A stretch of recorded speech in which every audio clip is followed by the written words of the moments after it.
Okay, welcome everybody to another episode of Chapter 2. This time I am absolutely delighted to be joined by my friend C Todd Lombardo. C Todd, how you doing? Oh, I know, whatever you've done, I can't hear your sound at the moment, so maybe you've unplugged yourself yet again, huh? How about now? Can you hear me now? I can hear you perfectly. Oh, Welcome to live streaming. This is what it's all about. all right. Well, thank you so much. It's nice to be here. How are you doing? I'm doing great, yeah. And like what's really fun is we're going to get to talk about this fantastic book, Product Research Rules. I just loved it from cover to cover. Had a chance to read through it. Really practical, full of tons of tips. And what's great for everyone who's dialing in is they're going to get to hear, a lot of the sort of work that you've done. I know you've been doing product leadership roles for many years. You're a bloody prolific author. I don't know how you keep writing so many books that you do.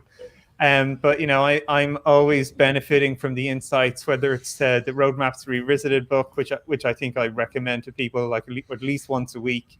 But when I saw you were writing this research book, that was really fascinating to me. I think research is such a powerful skill, regardless of whether you're a product leader, just a manager, or a leader in general. Like finding good information to make great decisions, I think, is a real art. And I found myself, anyway, as I was going through this book, just highlighting sections where it wasn't even thinking about how I could use this in just a product context, but just get great information to make great decisions. So for folks who's the first time on listening to the show, again, don't forget to hit subscribe. We'll have lots of fun conversations, always having amazing authors like C Todd and others on this live stream every month. So don't forget to hit the button and follow along. So C Todd, let's start at the top. Tell us, what was sort of the big idea behind this book, or what inspired you to sort of focus in this area in particular? Yeah, it started, I think, so for those, just to paint some context, the sequence was, the first one I wrote was Design Sprint, which was sort of like validating and sort of design thinking in a product world. Second one was the product roadmaps relaunched.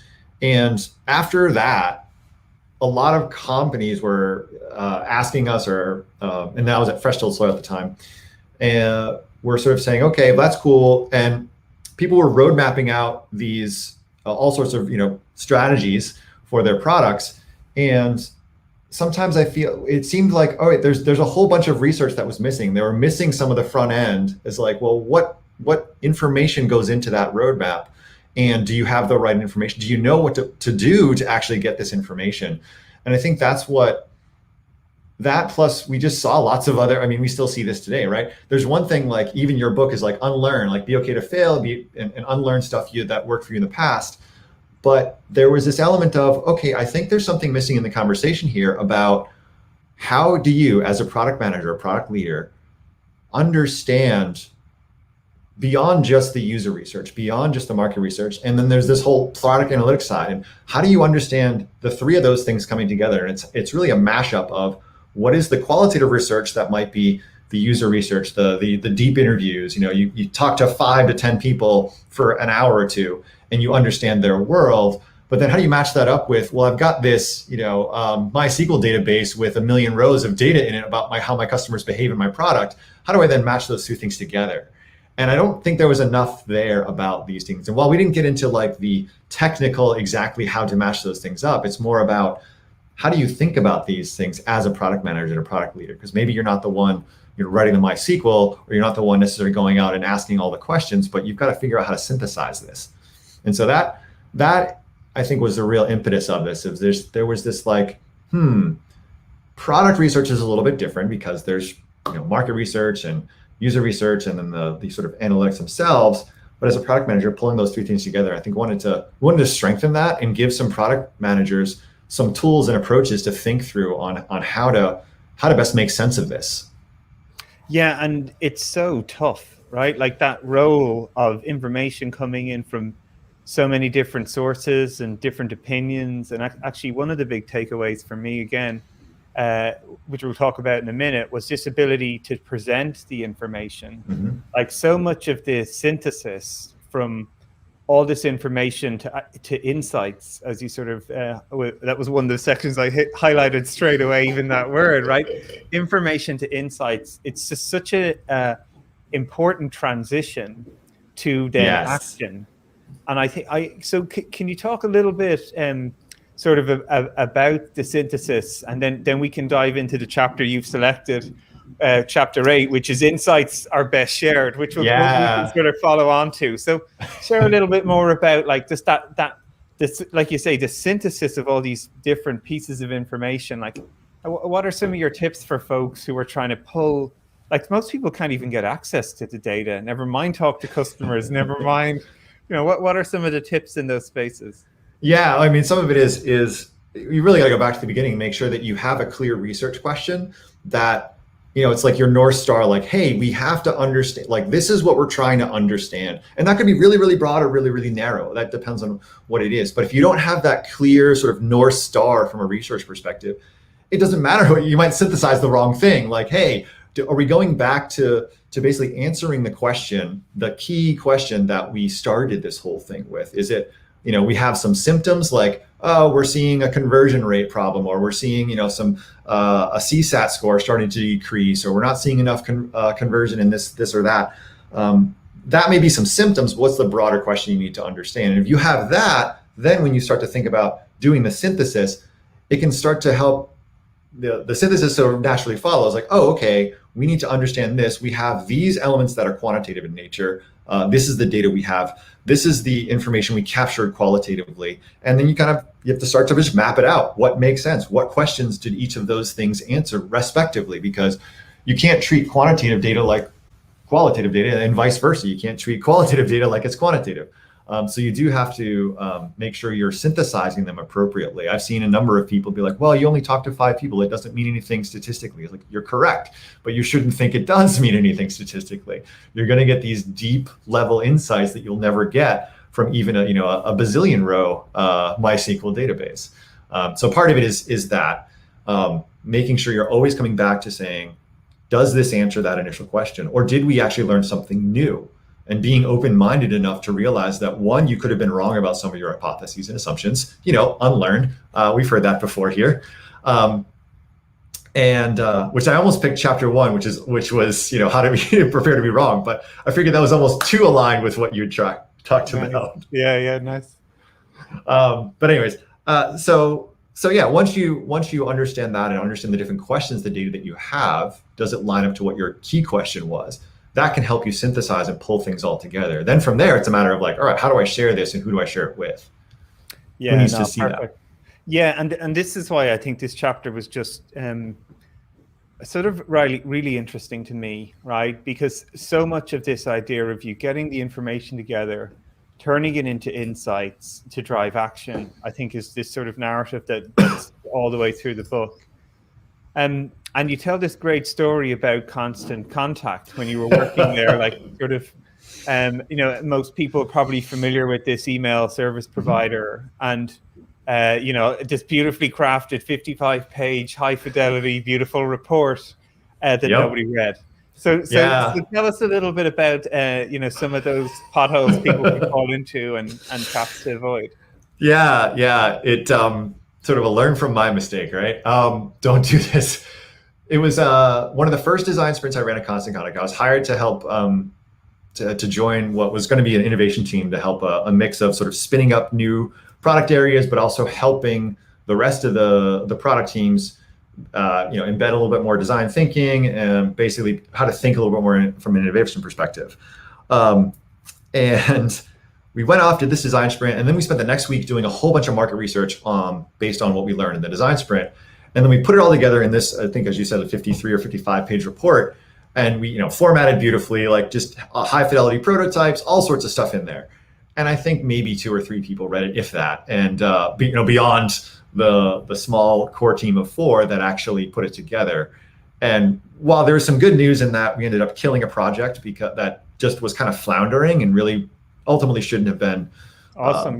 It's forward, right? Yeah, it was actually kind of good, because I think there was some initiative. The company had spent probably the last 6 to 8 months, like maybe spinning its wheels on this, and kind of at the point where we think, oh, maybe we just need to pour some resources on it and just send a team of like 4 to 6 people and have them go do it for 6 months. I'm like, all right, well, that would have been a really expensive endeavor. So I said, let's give us a couple of weeks first. So a team of 4 for 2 weeks is a lot cheaper than a team of 6 for 6 months. So in a sense, we helped save the company from spinning their wheels in that regard. But this also is back like, hey, we did enough research in this on not to do this product, right? Not to do this particular product feature to expand Constant Contact at the time.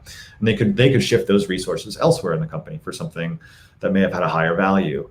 But that whole sharing of that report, who wants to read who's going to have the time to sit down and read through a 55-page report? Even if we did put like a 3 to 4 page executive summary in the front, we didn't need to.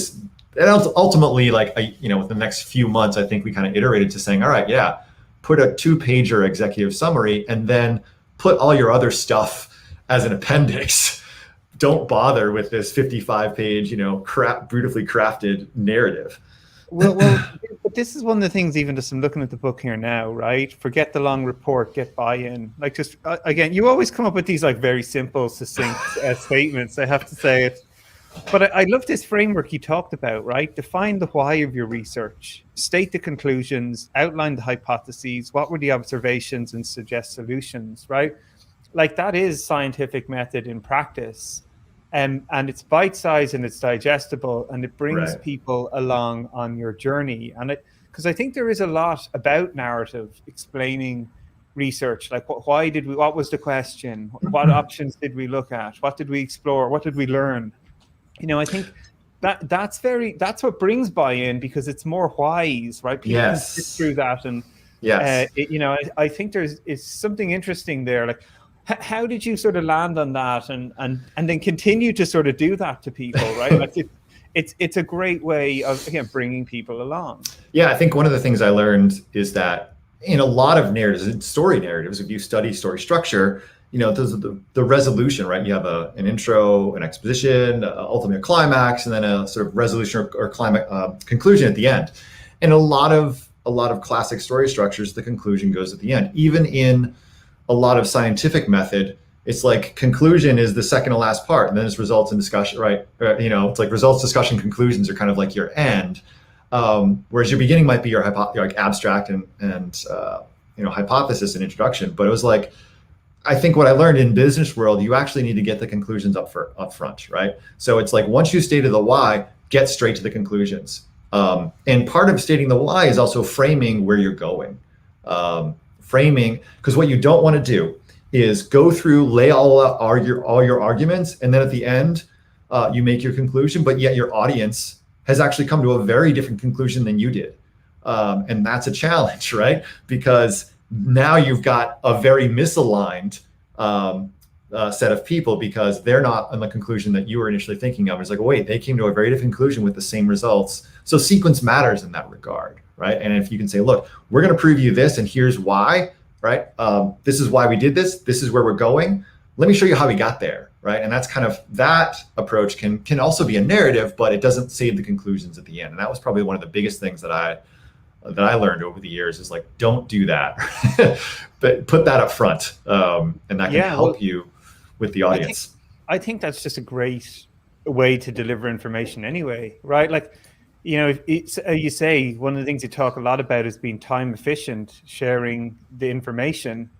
And if you spend like 80% of your time telling people about the story, and then the last scene is where a lot of the debate happens, I think it's really fascinating to flip that and sort of go, here was the question, and this is what we learned, and then all the other contact sort of backs up the debate. I thought was sort of a great way to just like get there and have the sort of pointed debate early.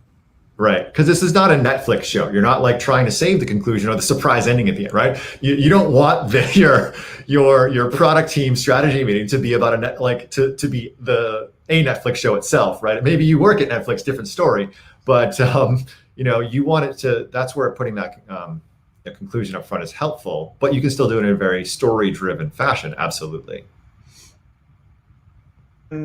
Brilliant. So one of the other things I really wanted to dive into then probably before we get you to share your magic tips on how to get started, is managing all the feedback, right? Oh, So yeah. it's one thing like pulling the information in, synthesizing it, drawing some insights, and then presenting that to folks. But then there's like the wave of like, I don't know, it feels sometimes like you've 50 people going in 25 different directions, all with different ideas of feedback coming in. And I think the way you describe it is great. Expressive feedback, directive feedback, and this notion of inquisitive feedback, Yeah. even in itself. But I highlighted this section because it was really interesting to me, just the way you sort of described it. And it was, you can reframe these feed up goals, feedback as progress, and feed forward as next. Can you talk a little bit about that sort of pattern? Because I think that was, again, I just highlighted that section as I was reading it because I thought it was a nice way to think, like feed up, feedback, and feed forward. It's really cool. Yeah, yeah. I think about it as like, well, first let's just unpack the three types and recognizing the three types, right? When you say, "Oh, the book is great," like that's a very expressive kind of feedback, right? If I say, Unlearn was an awesome book, right? Cool, it's very expressive. I'm saying, what a great book, very, very cool. But how much value does that give you? I mean, it might help your not a lot. No, I always it strokes your ego. Yeah, that's it. I was going to go, what part stood out? Like, what was the, I always want to ask that. Yeah. Right. And you should, right? And I think that's where you flip it from, okay, I've just received a piece of expressive feedback and I'm flipping it and I'm actually going to now get curious about it. I'm going to flip it to try to get inquisitive feedback to say, I often try to mirror. So if somebody says, "Hey, that was awesome," I'm like, "Cool, what was awesome about it?" Right? I try to use their adjectives that they gave me in order to try and just get them to expand on it to help me understand more of where they're coming from. Like you went to say, like, what part stood out, right? Like you went to you wanted to know, like, cool, tell me the specific part that was great, right? So that, and everyone, there's no right or wrong answer here, right? But that was a good way of saying, all right, I've got some expressive, here I can turn into the inquisitive one. Ultimately, we want to drive everything towards the inquisitive kind. The third kind, you may have heard of directive feedback, where it says, you should do this, right? Oh, I loved your book, and you should do one's called Relearn, right? Right? That's your next book, Barry. It should be called Relearn. But that's the kind of thing. So directive feedback usually is some level of like giving somebody direction on what they should do next. Another way you might see directive feedback framed is the if I would have done it this way, right? You may have like, oh, I would have done this. I would have written a book called this instead, right? That's the kind of thing you might hear people expressing what they would have done. That's also directive feedback. And you say, oh, that's cool. Tell me how you do that, or tell me more about how that would apply to this, right? Again, you can drive it back to a level of inquisitive feedback. And so that's probably one of the toolkits in terms of managing feedback is one, recognizing the three types, recognizing what value they bring and deliver, and finding a way to engage that feedback and in a way that's going to bring value to you, and really kind of driving into that inquisitive style. So beginning with the feedback versus feed up versus feed forward, like a feedback is usually like, I've got to give feedback on something that I've already done, right? It's in the past, like it's a piece of work that's already been done. So for example, if someone gives you feedback on your book, you're probably not going to go rewrite it tomorrow. Right? No. But feed forward might be something like, there's an interesting question here about that, that Unlearn opens up around, how do people think about not only relearning skills they had in the past and relearning them in a different way, because maybe that skill is still valid and they don't necessarily have to unlearn what they learned, but they have to relearn what they did in a new way. We think about some of the new tools that have come out over the last decade in technology have allowed us to do the same things, but in different ways. So maybe it's just we're not unlearning what we did, we're just relearning new things. So it's an example of like, how could something be a feed forward for you, be like, oh, interesting concept. How do I think about that in the context of what I've already produced for Unlearn, but some forward-looking feedback that's forward-looking for me in my area of work. Does that kind of make sense? Yeah. Now, I think, again, even you're at the start of the show, the way you shared when we wrote roadmaps, one of the missing pieces that you got feedback on was more on the research, and here's this fantastic book. So I think that's another great example of feeding forward there. It's great. There you go. Well, and the funny thing, the roadmap one started because we did a bunch of design sprints when I was at Fresh Tilled Soil with Richard Banfield. We had a bunch of clients who we did design sprints with, and we're like, so what do we do now? Like, what's our product roadmap? They would literally say that. And so we had Evan Ryan, who was starting to run these product roadmapping workshops with these clients. And then Evan and I said, yeah, there's got to be a book out there on road mapping, right? Nothing. Nope. So brilliant. Yeah, I love it. There we go. Well, right. Well, in the spirit of feedback, you know, one of the things I sort of love doing is that this is always an experiment, right? Like, this is a chance to get people on and share, you know, their insights about what they're doing and what they're trying. And this is the most innovative way I've figured out how to get feedback is literally all you have to do is take out your phone and turn on the camera. And if you can see a dinosaur somewhere on the screen in front of you and just even tap your phone to try and see where that dinosaur is, a link is going to magically appear in front of you. And that's a chance for you to actually give me and C Todd a little bit of feedback. And we love having feedback because it helps us understand what works, what doesn't, what could be better next time. So if you can find a dinosaur somewhere on this, between C Todd's amazing hair and this fantastic book that's here in the corner, more kudos to you. So C Todd, then in closing, you know, I think getting started with this is sort of, I think, always really powerful for folks to sort of understand, like, what are some of the tips you would recommend for folks as they try to get sort of started with either maybe bringing some of these sort of skills into their teams or just themselves? Like, what's as a way that they can sort of think big, maybe start small, and start incorporating some of this research into their daily work? I think with anything with research, it's how do you ask questions, right? And are you asking the right questions? So that's one of the one skill I think that can apply, and not just in product, but really anywhere, is the ability to critically think and ask a lot of questions. And that's where research really is, right? Research is the act of trying to answer questions. So if you have a question to start with, or if you struggle with asking a lot of questions, that's kind of where you need to start. Where are there deficiencies in your current organization, current product, current user base? Where are things struggling? Why are they struggling? And then getting into that like 5 why type of mentality of like, okay, why that? And you shouldn't be satisfied with the first answer you hear. You should be like, okay, well, why does that happen? Well, why does that happen? Why does that happen? When you start to have that level of inquiry, you'll be surprised at so many things that you learn. And some of it might be hard because you're asking questions in an organization that may be like, what are you doing asking these questions, right? So there's going to be some organizational sensitivity you might have to be mindful of about how you ask them, how frequently you ask them, when you ask them, and who do you ask them of. So there might be something to think about, because in large organizations, or actually any organization, large or small, if you're that person who starts asking a lot of questions, that can make some waves, and so you might be mindful about that, right? So that's probably where I would start there. And then like anything, once you have your key, I need to learn blank. And if we learn blank, this is the impact it will have on our business. Cool. That can start to help figure out, all right, what data sources do we have now, whether they be qualitative or quantitative? What can help us answer that question, right? And then from there, that'll probably flesh out like all the different things you could do to then continue to try and answer that question. Love it. Yeah. Awesome. And again, it's like this thread that runs through, like I said, everything that I was reading this is, what information do we need? What insights will we get? And what action is it going to drive? And I just think it's such a great little mechanism for folks to think about as they're pulling this stuff together. So yeah, all I can say is awesome, everybody. Go out there and get your hands on Product Research Rules. Thank you. The book is awesome, very practical, really helpful. C Todd, as ever, good to see you and your amazing hair. It is really, I'd love to see, even through COVID, you've managed to maintain that excellent level of C Todd hair. It's oh my God, I'm turning red. Yeah, I love it, man. Always, thank you so much for sharing all your insights with us. It's a pleasure having you on the show. A pleasure. Thank you so much for having me.